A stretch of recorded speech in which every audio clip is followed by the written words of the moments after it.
ওরে আস্তে টান, নাহলে ছিঁড়ে যাবেন একদম। এই তোকে রে কিডা কয়েছে এই জমি কি কি ডার কবে? আমি কইছে জমি গিত্তি, তা কি হয়েছে? কি হয়েছে মানে? এই জমি কি তোর? তুই এই জমি কি জন্য কিনতেছিস? এই তুই আবার তাল বাহানা শুরু করেছিস। এই জমি যদি আমার না হইতো আমি কি বেড়া দিতাম নাকি? তাল বাহানা আমি করতেছি নাকি তুই করতেছিস? এই জমি আব্বা আমার নামে লিখে দিয়েছে। আব্বা এই জমি তোর নামে লিখে দেয় কি করে? আরে আমি বিদেশের থেকে টাকা পাঠাইছি, আমার আইডি কার্ড ছিল না, তার জন্য এই জমি আমি আব্বার নামে নিছি। সেই জমি আব্বা তোর নামে লিখে দেয় কি করে? আমি এসব তোর মুখের কথা শুনবো না। তুই কি জমির দলিল দেখবি? আরে রাখ তোর দলিল, আমি কোনো দলিল দেখবো না। আমি আব্বার কাছে যাচ্ছি, যাই শুনবো কি করে তোর এই জমি লিখে দেয়। এ হাসান আয়।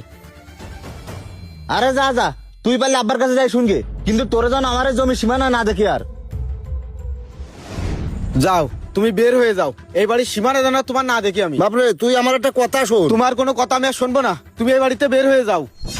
আমার কষ্টের টাকাতে কিনা জমি তুমি কি করে তোমার ছোট ছেলেরে লিখে দিয়েছো? ওই আলামিন তোমার ছেলে, আর আমি কি তোমার ছেলে না?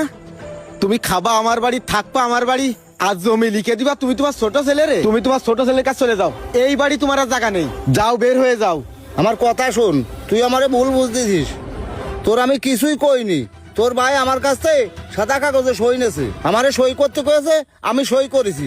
আমি তো কিছুই বুঝতে পারিনি। চুপ করো আব্বা, তোমার এইসব নাটক বন্ধ করো। তুমি তোমার ছোট ছেলের জমি লিখে দিয়েছো না, ছোট ছেলের কাছে চলে যাও। আজকে তো আমি ভাববো